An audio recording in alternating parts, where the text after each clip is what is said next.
Rolle's ராய்ஸோ பென்ஸோ விளம்பரம் டிவியில போட்டு யாராவது பாத்துருக்கீங்களா? போடவே மாட்டாங்க. ஏன் அப்படின்னா ரோல்ஸ் ராய்ஸ் ஓட்டுற கெப்பாசிட்டி இருக்கணும், பென்ஸ் ஓட்டுற கெப்பாசிட்டி இருக்கணும். உட்காந்து டிவி எல்லாம் பார்த்துட்டு இருக்க மாட்டான். அவனுக்கு வேற வேலை இருக்குது. அவன் உட்காந்து டிவி எல்லாம் பார்த்துட்டு இருக்க மாட்டான். ஃபிளைட்ல நீங்க போறப்போ உங்க முன்னால ஒரு பேகேஜ் இருக்கும். அதை எடுத்து புரட்டி பார்த்தீங்கன்னா அதுல வர எந்த விளம்பரமும் வெளியில் நீங்க பார்த்தே இருக்க மாட்டீங்க. ஏன்னா ஃபிளைட்ல போற கெப்பாசிட்டி இருக்கவங்க போய் சந்திக்கக்கூடிய இடங்கள் தான் அந்த இடங்கள் மட்டும்தான் இருக்கும். அதுதான் ஸ்பெசிஃபிக்கா உங்க டிஜி என்னன்னு அண்டர்ஸ்டாண்ட் பண்ணி எக்ஸாக்டா விளம்பரம் பண்றது. அது 360 டிகிரி இந்த பக்கம் திரும்பி எப்படி வந்திருக்குன்னா, விளம்பரமே பண்ணாம ஒரு பிராண்டு ஆயிரக்கணக்கான கோடிகள்ல பிசினஸ் பண்ணது. அது டாடா மாதிரி ஒரு பெரிய பிராண்ட். டாடா அது தன்னுடைய பிராண்டுன்னு உலகம் முழுக்க அறிவிச்சிருக்கலாம். இல்ல டாடாங்கிற இமேஜ் வச்சு அதை விற்கலாம் ட்ரை பண்ணல. அது ஒண்ணே ஒன்று தான் பண்ணுச்சு. சாமானிய மக்களுக்கு பிரீமியமா ஒரு ஃபீலிங் கொடுத்துச்சு. நானுமே ரிச்சான ஆள் தான்டா, இந்த மாதிரி ஒரு ஆம்பியன்ஸ் வந்து ட்ரெஸ் வாங்க விலை கம்மி தானே, ரொம்ப குறைவான விலையில தான் அதை வித்துக்கிட்டு இருக்காங்க. அவங்களுக்கு அது போதுமானதான அவங்க விளம்பரம் பண்ணல, மாறாக அந்த இன்வெஸ்ட்மெண்ட்டை அந்த இன்ஃப்ராஸ்ட்ரக்சர் மேல போட்டாங்க. That's where the strategies comes in picture. ஒரு காலத்துல ரோல்ஸ் ராய்ஸ் விளம்பரம் பண்ணாது. மாடல் எங்க வந்து 360 பெல் கர்வ் வாங்கல அங்க வந்து. இந்த ஜெனரேஷனுக்கு ஒரு நல்ல குணம் இருக்கு. That's called sharing is success. ஏன்னா இன்னைக்கு வந்து சோஷியல் மீடியாவும் அதுக்கு பெரிய அளவுக்கு ஹெல்ப் பண்ணுது அப்படின்னு நினைக்கிறேன். சும்மா என்னுடைய துறை சார்ந்தே சொல்றேன். ஒரு பையனுக்கு மாடலிங் வரதுக்கு ஆசை இருக்கு, ஒரு பையனுக்கு போட்டோகிராஃபியில் ஆசை இருக்கு, ஒருத்தர் ஈவென்ட் மேனேஜ்மெண்ட் கம்பெனி இருக்காரு அப்படின்னா அந்த 3 பேர் ஒன்று சேர்ந்துக்கிறாங்க. சேர்ந்துக்கிட்டு வா நான் அவனுக்கு போர்ட்ஃபோலியோ எடுத்து தரேன், கேமரா வச்சிருக்க பையன் சொல்றான். மாடல் ஆகிறவங்க ஃப்ரீயா போஸ்ட் கொடுக்குறாங்க. அது ஈவென்ட் மேனேஜ்மெண்ட் கம்பெனி முன்னிறுத்து 3 பேர் வெற்றியை ஷேர் பண்ணிக்கிறாங்க. இவன் அவனை டாக் பண்றான், இவனை டாக் பண்றான், இவன் அவனை டாக் பண்றான். இந்த ஜெனரேஷன் போன ஜெனரேஷன் இல்லாத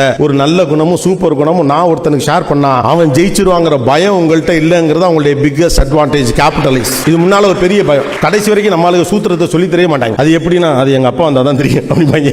கடைசி வரைக்கும் நோட் புக் எழுதி வைக்க ரெசிபியே சொல்லாமலாம் போயிடுவாங்க. அம்மா எழுதி வச்ச கடைசி ரெசிபியை வச்சு தான் KFC தொடங்கினார் அவர் அப்படிலாம் ஒரு கதையெல்லாம் சொல்லுவாங்கல்ல. இன்னைக்கு அந்த கதையில ஷேரிங் சக்சஸ் புரிஞ்சுட்டாங்க. But my concern is that you have to come up with unicorn companies, not the mushroom companies. India முழுக்க கச்ச கச்ச கச்ச கச்ச எங்கிட்டு திருவாலும் ஆளுக்கு ஒரு கம்பெனி. இந்த மீடியா கூட ஆசைப்படுற எல்லாருமே பேருக்கு முன்னால விஜே ஆர்ஜன் சேர்த்துக்கிற மாதிரி நம்ம எப்பவுமே ஆண்டர்பிரனர் போட்டு போகலாம். நான் ஏன் சொல்ல வரேன் இது அப்படின்னு கேட்டா, எனக்கு இருந்த மைண்ட் செட் தான் உங்களுக்கும் இருக்குமா இல்லையான்னு எனக்கு தெரியாது. நான் வந்து எல்லாத்துலயும் கரெக்டான இருந்தேன் ஒழிய எக்ஸ்போஷர்ல கொஞ்சம் குறைவானவனா இருந்துட்டேன். நான் BBA படிக்கும் இப்பதான் இந்த மாதிரிலாம் சட்டை எல்லாமே போடுறேன்.